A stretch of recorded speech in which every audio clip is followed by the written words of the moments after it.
Did you ever play The Sims? It's this amazing game from the 90s, piracy, about simulating modern life.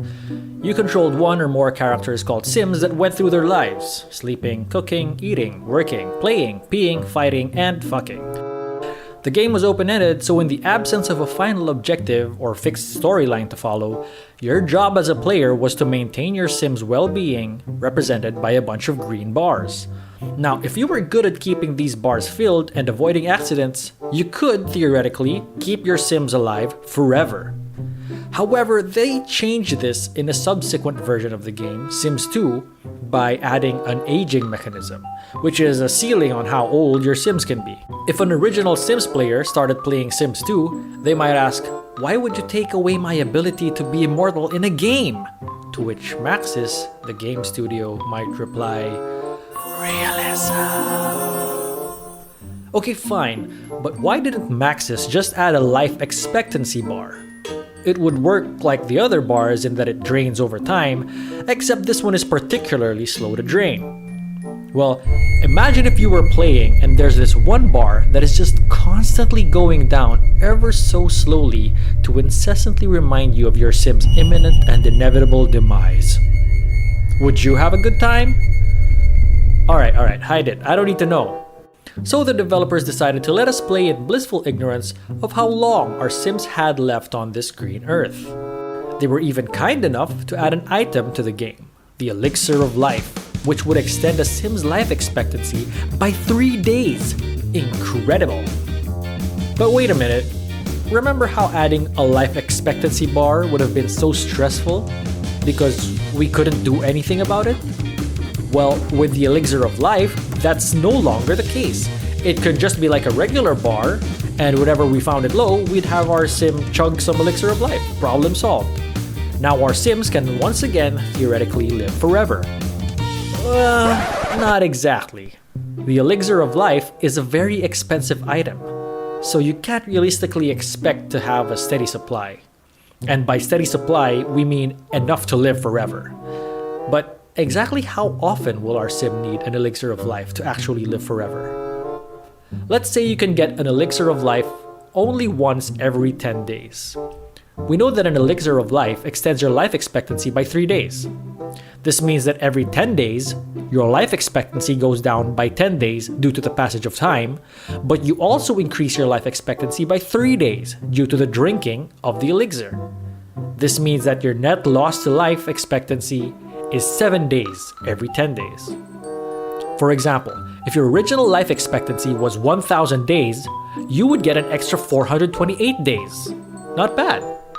You'll still eventually die, but not as fast as you originally would. Now, imagine that you could get an Elixir of Life every 2 days. This means that every 2 days, your life expectancy goes down by 2 days due to the passage of time, but then it's extended by 3 days due to the elixir. You now have a consistent net gain to your life expectancy.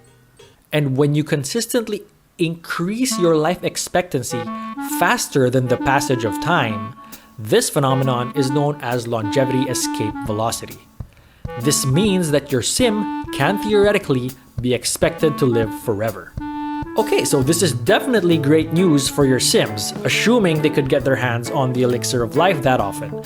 But the idea of longevity escape velocity in real life is something that futurists have been playing with for a while. But to explain longevity escape velocity, we'll first have to define a few things. Think of human inventions and discoveries that greatly contributed to increasing human lifespans. Toilets, plumbing, sanitation, hygienic products, basic medicine, and penicillin are just a few examples.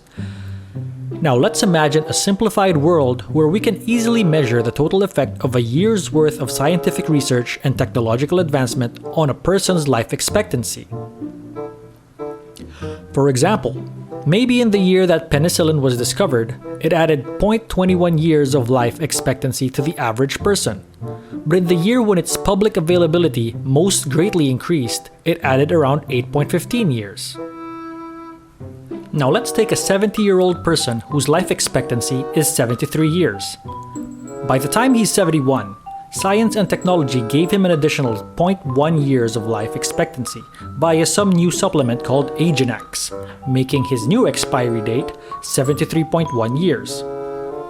When he's 72, it gave him an extra 0.2 years thanks to the invention of a treatment called healthification for a total of 73.3. Assuming that science and technology generally keep getting better, let's say that each year yields 0.1 more life expectancy than the last. Turning 73 gave him 0.3 more years thanks to the miracle medicine Curitol, letting him reach 73.6.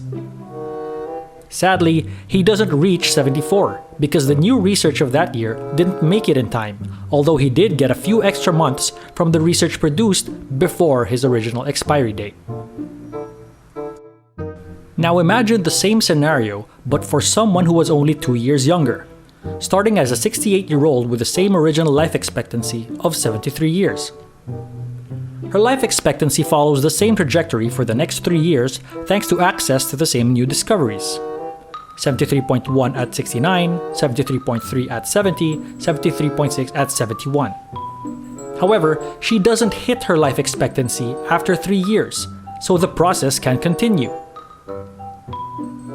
Once they reach 78, they are now breaking even, meaning their life expectancy grew by exactly 1 year in a period of 1 year. At 79, they have reached longevity escape velocity, meaning they are now gaining more than 1 year of life expectancy every year.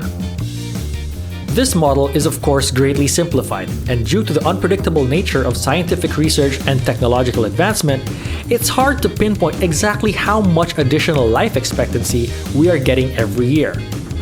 But what's interesting here is how just a difference in age of 2 years can mean the difference between dying at 73 and living indefinitely.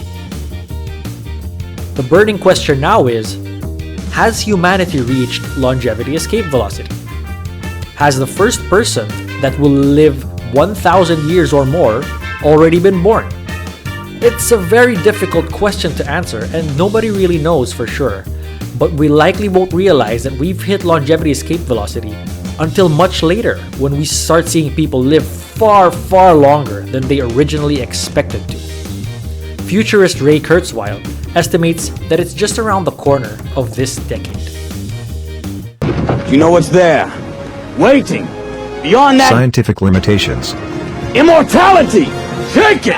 It's yours! Do you think we'll reach longevity escape velocity? If so, when? Write down your answers in the comments below and we'll see you in part 2, where we explore the hallmarks of aging and what they would look like in The Sims.